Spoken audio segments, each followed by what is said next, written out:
You are standing at the edge of a fjord in the dark before dawn, and your hands are already moving. The wool pulls apart in your fingers without thought. You have done this 10,000 mornings. You will do it 10,000 more. And the water below is the color of iron, and the hills behind you are the color of nothing yet, because the sun has not decided. Your name is Ragnhild. You know exactly where you are. You know exactly who you are. Remember that. Remember the specific weight of the wool, the cold coming off the water, the way the dog is sleeping near the door. Remember it with everything you have, because in the 6 phases of the life you are about to live, capture, crossing, market, household, the dark where only one thing survives, and the shoreline at the end that is not this shoreline, there will come a moment when that memory is the only property you own. This is the morning before the raid. Hold it as long as you can. If you have never considered what it meant to be a thrall, the Norse word for enslaved person, a legal category with no floor, subscribe before this script ends, because history built elaborate accounting systems for human beings and left the humans out of the ledger. 6 phases, 1 woman. The Viking slave economy moved tens of thousands of people from the coasts of Ireland and Scotland and England and Francia into Norse households, Dublin markets, and the trade routes east to Byzantium, and the system was not chaos. It was infrastructure. That is the detail that tilts everything. The longship is already on the water. The longship landed before the dog stopped barking. That is how fast it happened. Crews of 30 to 60 men, historians working from the Anglo-Saxon Chronicle, the Annals of Ulster, and Norse saga accounts, have reconstructed the operational profile of a raid with reasonable precision.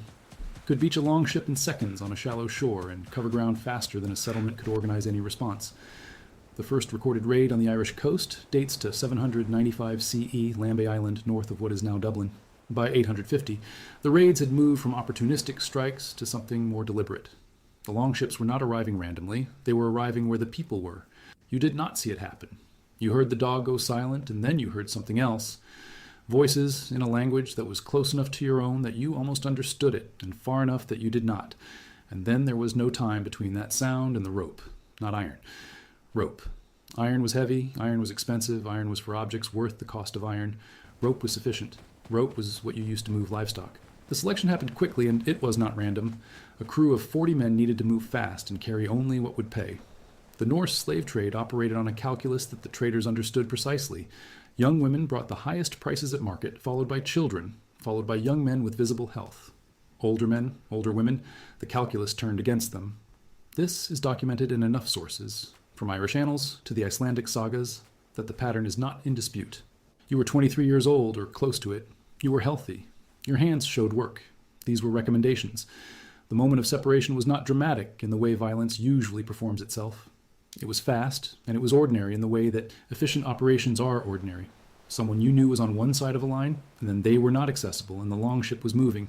And the coast of your life was doing what coasts do when ships leave them. It was receding. It was getting smaller in exactly the increments you would expect. There was nothing wrong with the physics of it. Your hands found the hull. The rope's fiber was rough against your wrists.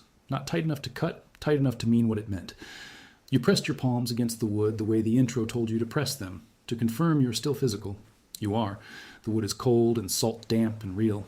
The fjord behind you is iron-colored in your memory, and it is getting further away at the speed a longship travels, which is somewhere between 6 and 10 knots, depending on wind and oar. What the longship took from you in this first phase was not a name. Not yet. The name goes later. What it took was simpler and more total. It took place.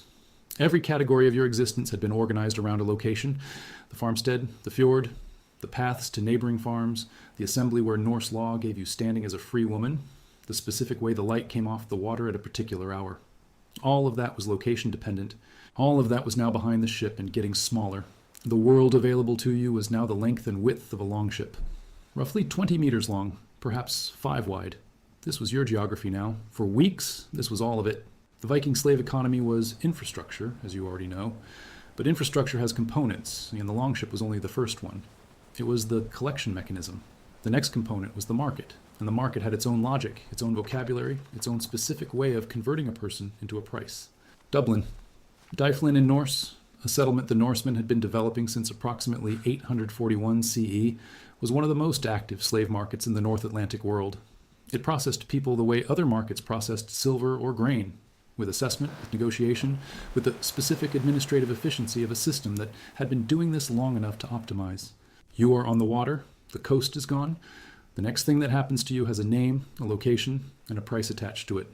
That price will be measured in silver, and it will be the last time anyone in this system assigns you a number that contains any ambiguity at all.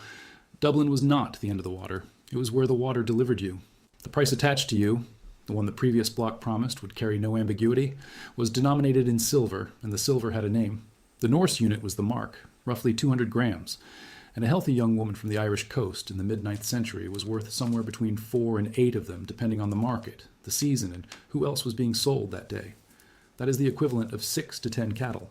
The traders knew the conversion. They had been running the calculation long enough that it required no deliberation. Dublin, Dyflin, as you already know it, had been a Norse longfort, a fortified harbor settlement, since approximately 841 CE. By 850, it had become something more deliberate, a permanent trading center on the Liffey, where the slave market operated alongside markets for silver, furs, and walrus ivory with the same procedural regularity as any other commodity exchange. The archaeologist Patrick Wallace, whose excavations at Wood Quay between 1974 and 1981 recovered the physical infrastructure of Viking Dublin in extraordinary detail, documented a settlement organized around trade with a precision that left no doubt about its primary purpose. The pens and holding areas for enslaved people were part of that infrastructure. They were not hidden. You did not know the name of the place. You knew what it smelled like. Salt water and animal dung and wood smoke and the specific metallic quality of cold air over a tidal estuary. You had been on the water for somewhere between 4 days and 2 weeks. The crossing from the Irish coast to Dublin could take that long, depending on conditions, and the world had contracted from 20 meters to the length of your own stride and back again, depending on whether they let you stand. The assessment was not cruel in the way cruelty announces itself. It was thorough. The trader, a Norse middleman operating in the market, one of the professional slave dealers the Old Norse sources call a threlkup mader, checked your teeth the way you checked a horse's teeth, your hands the way you checked a horse's hooves, the whites of your eyes, and the condition of your skin, and whether you stood straight without being told. These were professional criteria. They had nothing to do with you as a person, and everything to do with you as an argument for a price. The Irish annals and the Norse legal codes together describe a market that had been optimizing these criteria since at least the late 8th century. You were not the first. You were not close to the first. You were somewhere in a sequence that had no visible beginning. The buyer was not a monster. That is the detail the system requires you to understand, because if he were a monster, the horror would have an address and a solution. He was a Norse landowner from somewhere north of Dublin, a carl, a free farmer, one full tier above thrall in the 3-tiered Norse social structure of jarl, carl, thrall, who needed labor for a farmstead and had brought sufficient silver to purchase it. He examined you with the dispassion of a man who had done this before. He paid. He did not look at your face when he paid, not because he was avoiding something, because your face was not part of the transaction. You were given a name in that moment or shortly after, not Ragnhild, something his household could pronounce, something that would not require him to remember where you had been before. The practice of renaming thralls is attested in the Norse legal texts.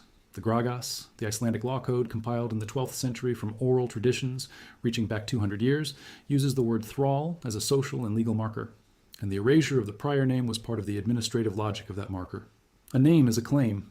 A thrall could not hold property, could not testify at the thing, on the Norse legal assembly, could not refuse any demand made by the household.